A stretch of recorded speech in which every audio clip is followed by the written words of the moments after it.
We had an extraordinary amount of black men, black people, unarmed black people killed this year. And maybe it's a number that has been consistent throughout the years, but maybe it hasn't been. But I know with the prevalence of social media and the way that we're able to communicate a lot faster across this nation, so when something happens in New York, we know in LA right away. It just seemed like every week or every month there was another story about someone else being killed.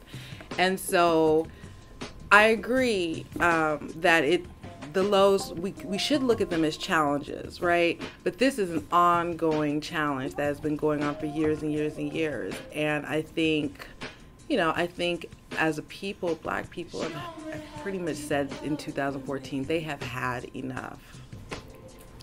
Well, as everyone said, the low and the great challenge is continuing police violence, a continuous violence that is aggravated by the camouflage and color and cover of law, and by socially sanctioned attitudes toward police practice. A lot of times people want to compare thuggery in the black community and the deaths from thuggery to what the police does.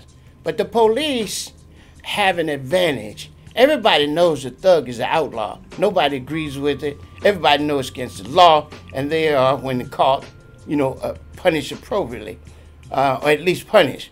The second thing is that the police kills not only with the camouflage and color and cover of law, but with social sanction from the larger society, who has already seen black people as having less right to life. In other words, what they do is cultivate in the police a depraved and reckless disregard for the rights and life of black people. That's a problem. And we can't keep dancing around that or get off that and start talking about problems black people have. We got to deal with problems in their own context, in their own milieu. Otherwise, we end up with a pathological conversation about ourselves without dealing with the pathology of the larger society. The fact of the matter is, they have greater protection, much greater protection under the law, under the cover of the law, if you will. And I think that's really, really important, because I've seen this so many times with so many cases. We could start with so many cases where it's gone down, starting with Leonard Deadwater, way back, Eula Love, all of these cases, no conviction.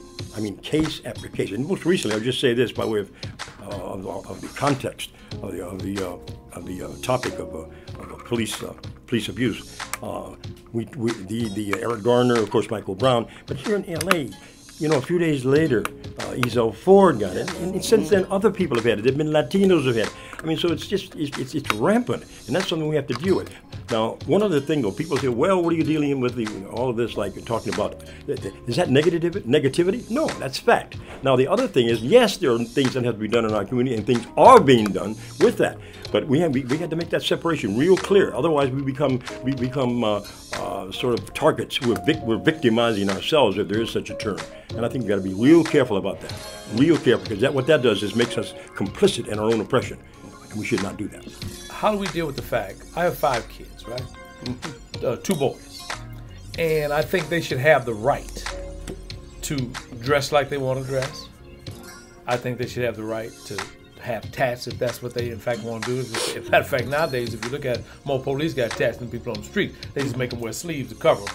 But they tatted up and they gangsters anybody else, if we just gonna be honest about this conversation. I guess the question for me would be then, how do we, because we have to, like personally, I'm hardline against gangster rap. When it's just talking crazy pathology, just shooting and all that, and running the credit card between the girls behind and all, that's insane to me. But you gotta, but seemingly you got a right to do that unless you're doing it against another culture. You can't make them kind of records. You can use the N-word in black records, but you can't use Hymantown or something like that when it comes to Jewish people. No, you can't. So my question would be then, how do we prepare our youngsters, and how do we address the negativity that puts them in harm's way. The battle we're fighting is a battle to win the hearts and minds of our people. If we don't win that battle, we can't hope to win any other. We have to, in fact, strengthen ourselves, reaffirm the best of black culture, our best practices, our best ideas, and use them to enrich ground and expand our lives. All these people screaming Black Lives Matters the past couple of weeks, and then turn around and using the N-word, and turn around and using the B-word, and and I'm like, okay, so is it that Black lives only matter when cops are killing us, or do Black lives matter when we're interacting with each other?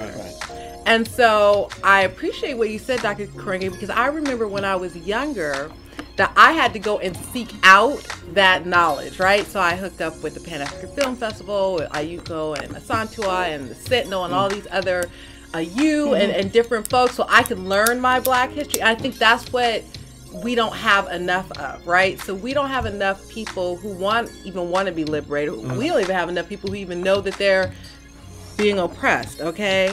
But two, we don't have enough people just, trying to figure out a way out of it. The challenge is to rebuild the movement, right? Yeah. The challenge is to actually challenge our religious institutions, our volunteer institutions, to play a greater role in the social justice and racial justice struggle. And it means building on our best practices and idea, to talk about what we've done and achieved, to search out those people that are actually doing good things, and to mention them. We don't mention them. What we end up doing is saying what we haven't done, but we have to talk about what we have done.